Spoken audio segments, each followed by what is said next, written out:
सुबह के 6 बजे थे। अलार्म की घंटी लगातार बज रही थी। उफ समीरा, अलार्म की घंटी कब से बज रही है? इसे बंद करो, मेरी नींद खराब हो रही है। आधी नींद में बड़बड़ाते हुए विवेक ने समीरा से कहा। समीरा ने जैसे तैसे अलार्म बंद किया और बहुत ही बेमन से उठी और हाथ मुंह धोकर अपनी बेटी आराधना का टिफिन बनाने के लिए किचन में चली गई। हंसमुख स्वभाव की समीरा का स्वभाव इन दिनों बदला बदला रहने लगा था। समीरा खुशनुमा दिल की मल्लिका, खिलखिलाकर जोर से हंसने वाली, सबके दिलों पर राज करने वाली एक बेटी, एक पत्नी और एक मां थी। किसी को भी दुख देना तो जैसे उसको आता ही नहीं था। समीरा और विवेक की शादी को 15 साल हो गए थे। शादी के 3 साल बाद उनके एक बेटी आराधना हुई। आराधना के जन्म के बाद समीरा ने अपनी स्कूल की नौकरी को छोड़ना उचित समझकर बेटी आराधना के पालन पोषण का दायित्व निभाना अपनी पहली जिम्मेवारी समझा।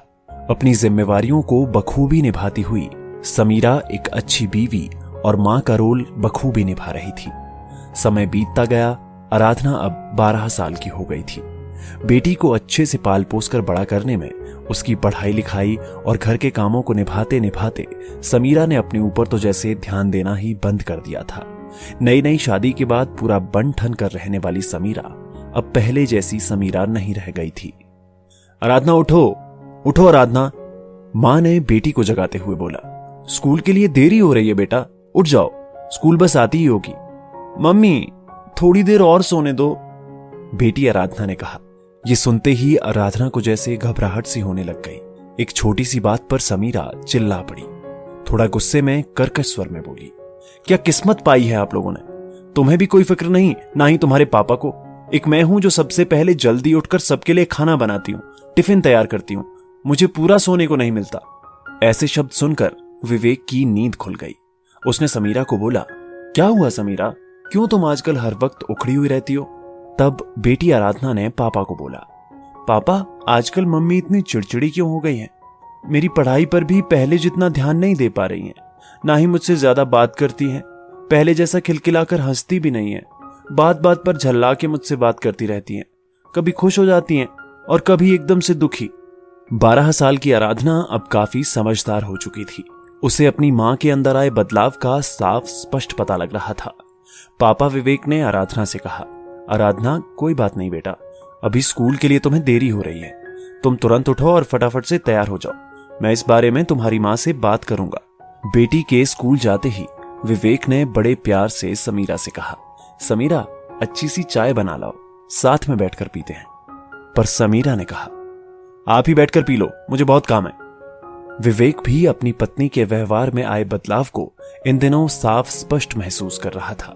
समीरा खुद नहीं समझ पा रही थी कि ये उसे क्या हो रहा है। छोटी छोटी बातों पर गुस्सा कर देना, जल्दी से किसी बात का बुरा लग जाना, किसी काम में मन ना लगना, ऐसे कई लक्षण उसमें साफ देखने को मिल रहे थे।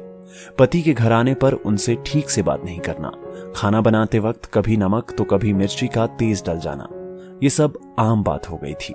विवेक ने अपने दोस्त की बीवी, जो कि एक डॉक्टर थी, उससे इस बारे में बात करी और अपनी बीवी समीरा के सभी लक्षणों के बारे में बताया।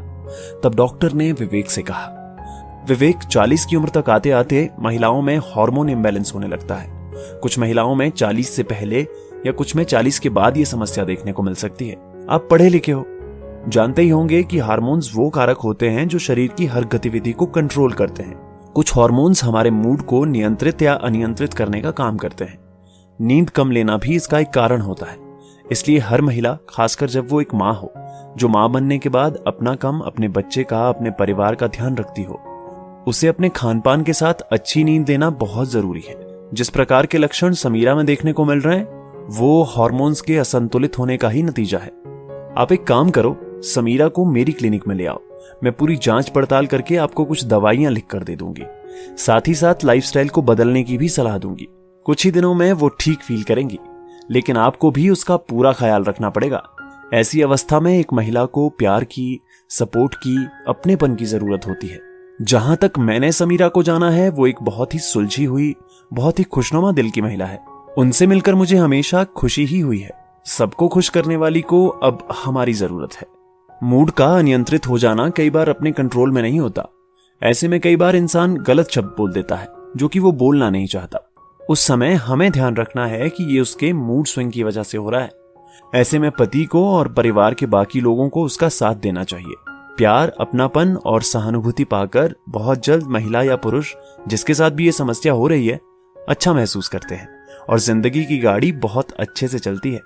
मैं भी एक बीवी हूं, एक मां हूं और एक डॉक्टर भी। ये लक्षण मैंने बहुत बार अपने में भी महसूस किए हैं। उस समय आपके दोस्त ने मेरा बहुत साथ दिया है, क्योंकि पति का इस अवस्था में साथ होना बहुत जरूरी है। घर की गृहस्थी को चलाने के लिए पति और पत्नी का आपस में तालमेल होना बहुत जरूरी है। विवेक को अपने दोस्त की डॉक्टर बीवी की ये बात बड़े अच्छे से समझ में आ गई थी। उसने डॉक्टर को धन्यवाद कहा और रास्ते में आते समय एक फूल वाले से फूल का गुलदस्ता खरीदा और घर आकर अपनी बीवी को दिया। गुलदस्ता देते समय एक प्यारी सी मुस्कान बिखेरते हुए विवेक ने समीरा से कहा, मेरी प्यारी सी बीवी की पहले वाली हंसी वापस लाने का अब समय आ गया है। और विवेक ने समीरा को बाहों में भर लिया।